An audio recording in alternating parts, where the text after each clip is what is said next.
के अंदर किसान सड़कों पे 200 से ज़्यादा लोगों ने शहादत दे दी, लेकिन 200 लोगों की शहादत के बावजूद केंद्र सरकार के कान पे जूं तक नहीं रेंगना कहीं ना कहीं लोकतंत्र की हत्या की ओर इंगित कर रहा है। प्रदेश के अंदर भी जो बजट आया, आंकड़ों के मोह जाल के अंदर मीडिया के माध्यम से सरकार ने बड़ी बड़ी बातें पेश करने का प्रयास भी किया, लेकिन मीडिया के अंदर ये भी आया कि पिछला जो बजट मुख्यमंत्री जी ने जो पेश किया था उसमें आज भी 70% जो योजना है उनमें काम शुरू नहीं हुआ। बजट के 70% से ज़्यादा राशि जो है वो अभी इनसे खर्च नहीं हुई। तो युवाओं और किसानों के अंदर ज़बरदस्त आक्रोश है दोनों राष्ट्रीय पार्टियों को लेके। प्रदेश के अंदर जो कांग्रेस ने जो सबसे पहले जो कर्ज माफ़ी का वादा किया था कि हमारी सरकार के अंदर है, आम व्यक्ति की जेब सरकार काट रही है, सिर्फ इनका एक ही मकसद है कि कैसे ही करके रेवेन्यू जो है जो आम उपभोक्ता की जेब से हम कैसे निकालें, है ना, देश को आगे ले जाने की बात ये करें। लेकिन आम व्यक्ति पे, चाहे आप देख रही गैस की सब्सिडी की बात सरकारें बड़ी बड़ी करती रही, लेकिन मैं आपके माध्यम से मैं यही बताना चाहूँगा कि सब्सिडी नाम की जो चीज़ जो केंद्र सरकार ने डायरेक्ट बेनिफिट डीबीटी के माध्यम से जो शुरू की थी वो भी बंद हो गई। और सरकार की ये मंशा है कि गैस जो घरेलू गैस का सिलेंडर जो है वो भी थोड़े दिनों बाद आपको 1000 रुपये में नज़र आएगा कहीं ना कहीं, क्योंकि पेट्रोल डीजल की बात जो यदि हम करें तो 3 अंकों के अंदर चला गया, 100 रुपये के लगभग रेट हो गई। हरियाणा दिल्ली की यदि बात हम करें तो वहाँ 10-11 रुपये पेट्रोल डीजल यहाँ से सस्ता है। तो सरकार को भी टैक्स में कहीं ना कहीं कटौती करके या जो सेस जो लगा रही है इनके अंदर कटौती करके और पेट्रोल डीजल के दाम कम करने चाहिए। माननीय प्रदेश अध्यक्ष जी पुखराज जी गर्ग और मेड़ता के विधायक इंदिरा जी बावरी और हमारे जिलाध्यक्ष जी भी बैठे हैं, बीकानेर के जिलाध्यक्ष जी भी आए हुए हैं। हम सब लोग मिलके और युवाओं के अंदर जो आक्रोश है सरकार के प्रति, उसको सरकार का ध्यान जो है उसकी ओर आकर्षित करने का हम पूरा प्रयास करेंगे इस चीज़ को लेके। और आज आप लोगों से हम रूबरू हुए हैं। देश के अंदर कृषि, कहने को तो कृषि प्रधान देश है, लेकिन आज किसान की क्या हालत है, जगह जगह आत्महत्याएं करना।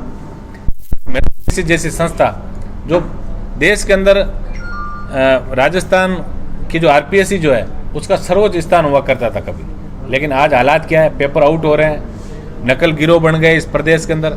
कर्मचारी चयन आयोग में जो अध्यक्ष को अभी हटा के दूसरे को बनाया है उसके अंदर ऐसी कोई भर्ती नहीं जिसके अंदर पेपर आउट नहीं हुए हो। तो पेपर आउट होना या भर्तियां जो है कोर्ट के अंदर लंबित हो जाना, तो युवा इसको लेके बड़ा आक्रोशित है। उसके अलावा यहाँ बिजली के कनेक्शन, जबरन ट्रांसफार्मर उतारना, बड़ी बड़ी वीसीआर भरना और बिजली की जो दरें, एक तरफ सरकार ये कह रही है कि हम बिजली उत्पादन के अंदर देश के अंदर प्रथम पायदान की ओर जा रहे हैं। तो जब आप प्रथम पायदान की तरफ जा रहे हो और पीक आवर्स में आप 1-1.5 रुपये प्रति यूनिट सरकार लोगों से बिजली खरीद रही है, विद्युत कंपनियां, और 12-13 रुपये प्रति यूनिट लोगों को बेच रही है। और घाटा जो है विद्युत कंपनियों का, ये सब जो खरीद है, जो सामान की खरीद के अंदर इतने बड़े घोटाले पहले भी होते आए हैं। विद्युत कंपनियां आज भी यही काम कर रही है, कभी एफआरपी के नाम पे, कभी सेग्रीगेशन के नाम पे, और नए नए प्रोजेक्ट अधिकारी लोग लेके आते हैं और सत्ता के शीर्ष पे बैठे लोगों को इन चीज़ों की जानकारी नहीं है। प्रदेश के अंदर अफसरशाही इतनी हावी है, जीरो टॉलरेंस की बात मुख्यमंत्री जी करते हैं विधानसभा के अंदर, लेकिन प्रदेश के अंदर एसपी और कलेक्टर रिश्वत लेते पकड़े जाना, और दो जब सीएम की विसी हो रही है जीरो टॉलरेंस पे, और उसी समय 2 एसडीएम 10-10 लाख की रिश्वत लेके रंगे हाथों पकड़े जाना, ये प्रदेश को किस दिशा में ले जा रहे हैं, ये आप खुद भी इसके अंदर सोच सकते हैं।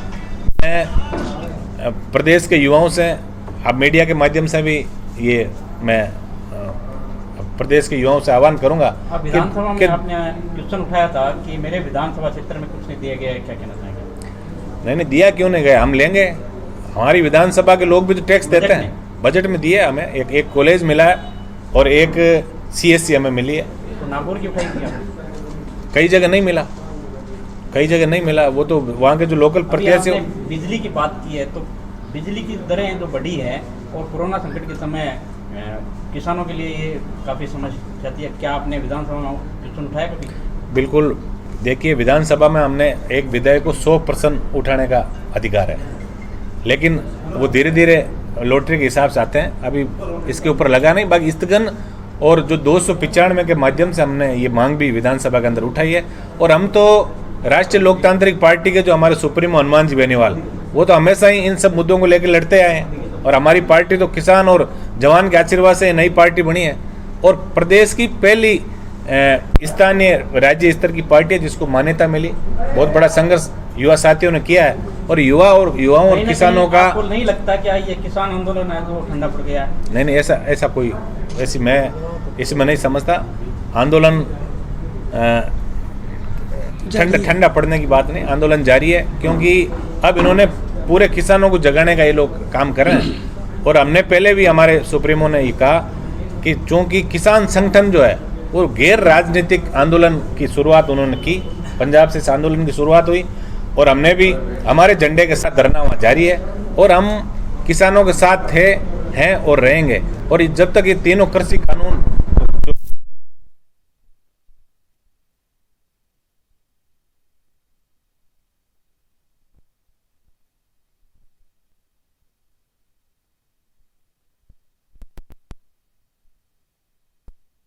की लापरवाही की संख्या में दूंगा। आपके माध्यम से क्योंकि आप लोग और आप भी किसानों के पक्ष में सही जो जानकारी है उनको आम व्यक्ति तक पहुंचाएं।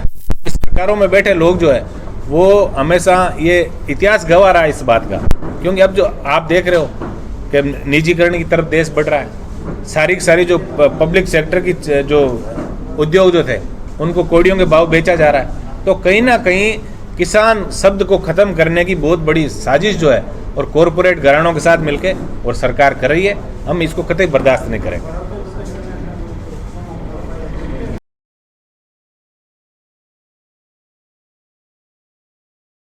आने वाले उपचुनाव में किस तरह की रणनीति बनाई है आरएलपी ने?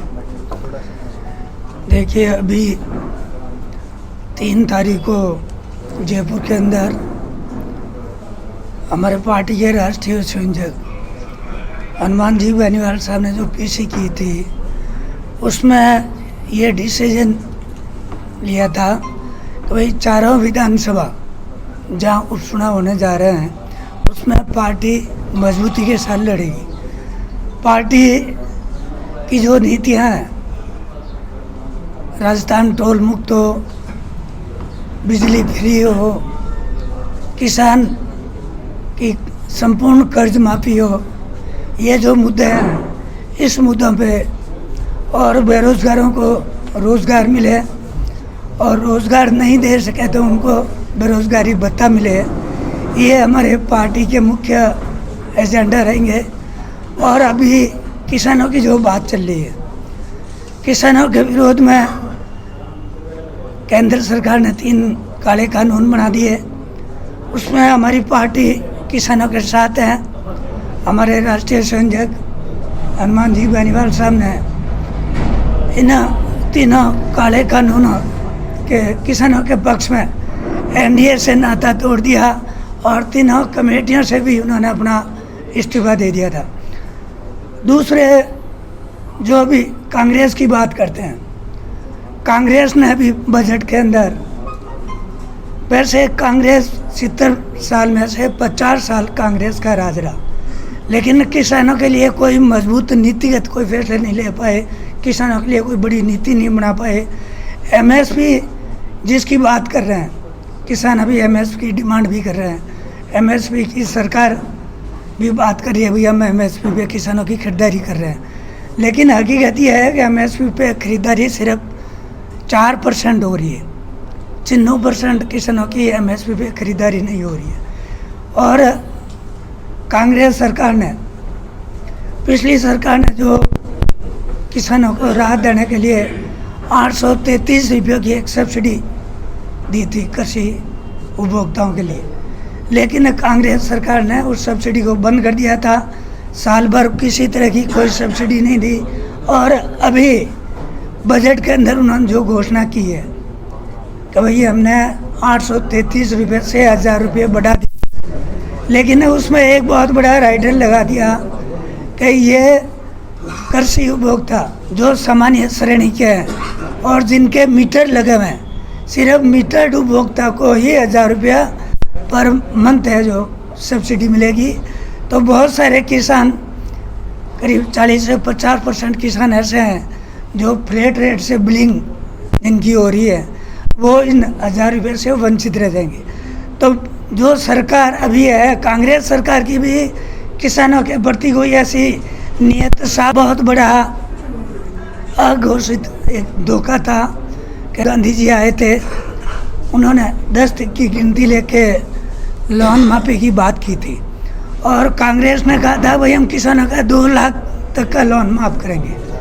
लेकिन हकीकत यह है कि लोन माफ़ हुए 10,000, 20,000 और 12,000 या 5,000।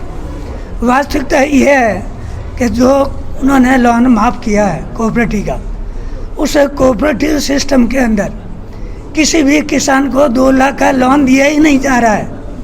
तो उनकी यह घोषणा है भाई हम किसान को 2 लाख के लोन माफ़ करेंगे, इससे बड़ा झूठ क्या हो सकता है कांग्रेस पार्टी का। और 2 लाख की जगह उनको 2,000, 5,000, 3,000 का जो लोन माफ़ करके इन झूठों किसान, गरीब, दलित, जवान और बेरोजगार सभी लोग त्रस्त हैं। और वो सभी लोग राष्ट्रीय लोकतांत्रिक पार्टी के हमारे सुप्रीमो हनुमान जी बेनीवाल साहब की तरफ देख रहे हैं और राष्ट्रीय लोकतांत्रिक पार्टी इन सभी मुद्दों को लेकर अभी आज सुजानगढ़ में आपके सामने आए हैं। सुजानगढ़ और चारों विधानसभा के अंदर एक मजबूत प्रत्याशी देकर हम मजबूती के साथ में चारों चुनाव लड़ेंगे। ये हमारे पार्टी के का डिसीजन है। पुखराज जी, जैसे कि स्थानीय स्तर पर पार्टी की कार्यकारिणी नहीं है, तो किस तरीके से चुनाव में टीम क्रिएट की जाएगी चुनाव लड़ने में? पार्टी की देखिए जिला स्तर की कार्यकारिणी हमारे बनी हुई है, ब्लॉक स्तर की है, वो भी हम जल्दी इसकी घोषणा कर देंगे। और संगठन हमारा जो पंचायत समिति स्तर पर संगठन का वो हो जाएगा और मजबूती के साथ लड़ेंगे। हमारे हर ब्लॉक में, हर पंचायत समिति स्तर पे, हर गांव में हमारे युवा, जवान, किसान, दलित सारे लोग इससे जुड़े हुए हैं हम लोगों से और हम मजबूती से हर वर्ग को साथ लेकर चुनाव लड़ेंगे। सांडवा में होने वाले कार्यक्रम के बारे में बताइए। सांडवा में जो आपका सम्मेलन हो रहा है उसके बारे में। सांडवा में जो युवा सम्मेलन हो रहा है उसमें 7 तारीख को हमारे पार्टी के सुप्रीमो हनुमान जी बेनीवाल साहब संबोधित करेंगे और उसमें यही मुद्दे हैं, विशेष करके युवाओं के बेरोजगारी से संबंधित और सरकार जितनी भी भर्तियां निकाली है और जो पिछले बजट में घोषणा की है, चाहे इस बजट में की है, लेकिन अब पूरा इस 2 साल के अंदर एक भी भर्ती सरकार की सही तरीके से नहीं हो पाई। या तो समय पे उन्होंने भर्तियाँ निकाली तो सही टाइम पे एग्ज़ाम नहीं हुए, और अगर एग्ज़ाम हुए तो सही समय पर रिजल्ट नहीं आए, और रिजल्ट आ गया तो उस रिजल्ट पे कोर्ट पे स्टे आ गया।